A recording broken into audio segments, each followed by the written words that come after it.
Terima kasih Anda masih bersama kami di Berita Padang. Berikut kami sampaikan 3 berita utama hari ini. Satres Narkoba Polres Padang terapkan cara baru saat menangkap bandar narkoba, yakni menggunakan anjing pelacak dari Polda Sumbar.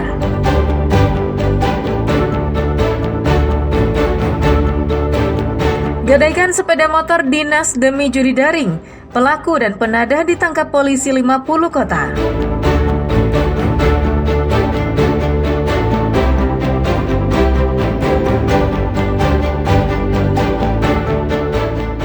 Persediaan darah di unit transfusi darah PMI Padang kosong selama sepekan.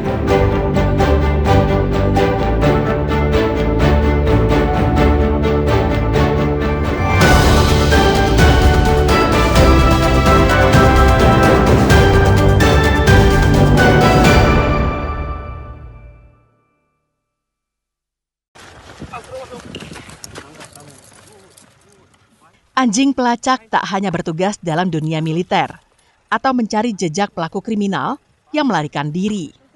Di Padang, Satres Narkoba Polresta Padang memanfaatkan anjing pelacak dari Direktorat Samapta Polda Sumbar untuk menangkap seorang bandar sabu-sabu yang telah lama dicari polisi. Pelaku yang bernama Yuda ini diciduk polisi di sebuah rumah kontrakan di kawasan Gadut, Kecamatan Pauh, Padang, hari Rabu. Dalam operasi itu, petugas mengerahkan anjing pelacak untuk menggeledah pelaku dan menemukan 1 paket kecil narkotika jenis sabu-sabu di saku bajunya, serta 1 paket lainnya disimpan di dompet. Tak berhenti di situ, pengembangan dilakukan ke rumah pelaku di Lubuk Kilangan. Di sini, anjing pelacak kembali berperan saat melakukan penggeledahan. Dari hasil penyisiran, polisi menemukan 10 paket kecil sabu-sabu siap edar yang disimpan dalam lemari dan tas di kamar pelaku. Ketika ibu pelaku menyaksikan anaknya akan dibawa polisi, sang ibu menangis meraung-raung, meminta anaknya tidak ditahan. Polisi berhasil menenangkan sang ibu dan menjamin keselamatan anaknya selama di kantor polisi. Semua barang bukti langsung disita polisi, termasuk telepon genggam dan timbangan digital yang digunakan untuk transaksi. Kita bergabung dengan Satwa Polda. Kita berhasil menangkap 1 orang pelaku dengan tim Kinen kita. Kita menemukan barang bukti narkotika jenis sabu di badan tersangka, ada 2 paket. Kita kembangkan ke rumah pelaku. Kami masuk ke sana didampingi oleh RT dan Ketua Pemuda setempat. Langsung Kinen dan rekan-rekan melakukan penggeledahan. Ternyata tersangka masih menyimpan beberapa paket narkotika jenis sabu di lemari kamar tersangka. Barang bukti yang kita amankan lebih kurang 10 paket narkotika jenis sabu siap edar. Atas perbuatannya, Yuda dijerat polisi dengan pasal 114 Undang-Undang Nomor 35 Tahun 2009 tentang narkotika dengan ancaman hukuman maksimal 15 tahun penjara. Alfi melaporkan dari Padang.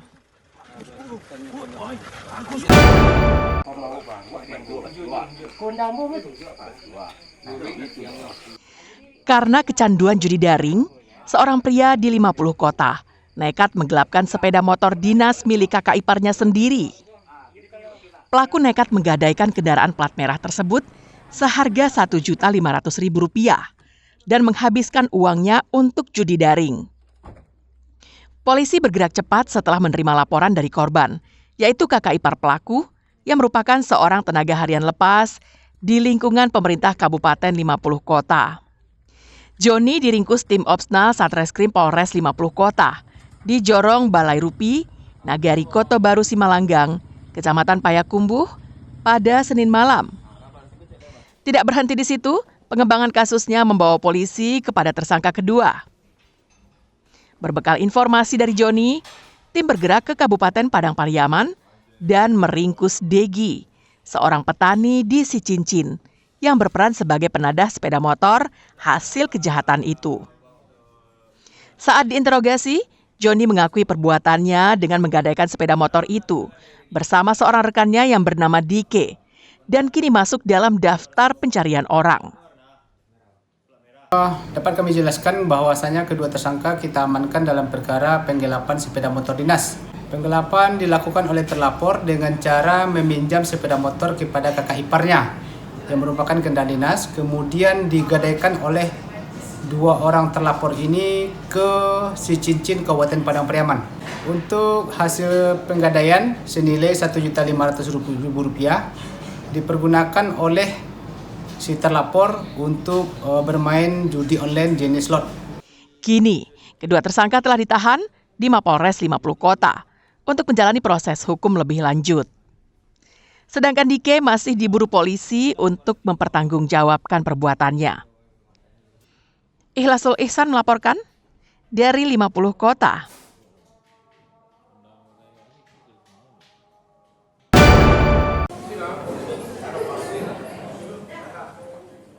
Hampir selama 1 pekan, persediaan darah selalu habis di unit pelaksana transfusi darah PMI Padang. Hal itu disebabkan permintaan darah yang banyak dari pasien rumah sakit di Padang. Itu sebabnya pihak PMI sangat antusias jika ada instansi pemerintah atau pihak manapun yang melakukan kegiatan donor darah. Seperti yang dilakukan oleh pegawai Kejaksaan Tinggi Sumatera Barat di kantornya.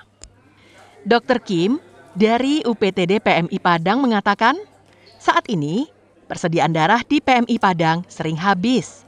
Jika ada persediaan, jumlahnya pun tidak seberapa. Setiap hari, rata-rata 200 kantong permintaan darah dari masyarakat untuk keluarga yang dirawat di rumah sakit. Kira 300 kantong. 300 kantong. Ya, betul. Untuk darah itu biasanya setiap hari itu Kurang. Ya, betul. Itu kenapa Bu kosong Bu? Kosongnya kenapa Bu? Apakah orang jarang Sudah darah? ambil. Ini sudah diambil sama yang sakit. Sedangkan pendonor jauh berkurang berarti. Jadi tidak sesuai pendonor dengan yang sakit, tidak sesuai, itu aja lah. Ternyata banyak pegawai Kejati Sumbar yang rutin mendonorkan darahnya. Seperti Sherly yang telah 8 kali melakukan transfusi darah atas kesadaran sendiri untuk membantu kebutuhan darah bagi masyarakat yang membutuhkan. Saya ikut berpartisipasi untuk mendonorkan darah karena kebetulan di PMI juga darahnya mungkin kurang ya Pak ya. Jadi karena itu terdorong untuk ikut mendonorkan darah. Ibu sendiri udah kali keberapa untuk donor nih Bu? Sudah yang ke-8 kali. Ke-8 kali. Iya, Di PMI juga ya Bu? Iya, siap.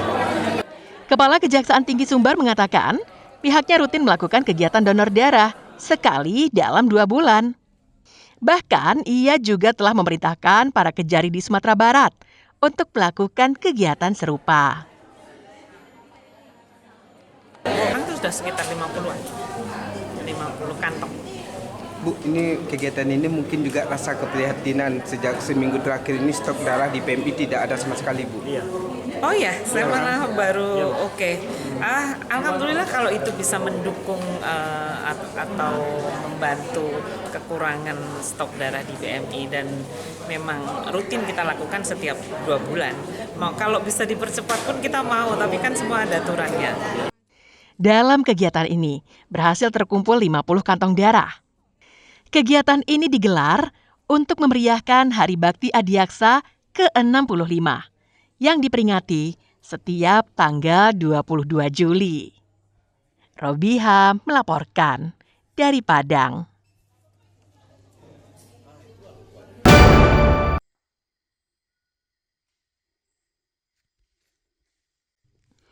Hutan lindung di Muaro Pokai dan di Lubuak Godang, Nagari Pintu Padang, Kecamatan Mapatunggul, Pasaman, terbakar pada Rabu malam.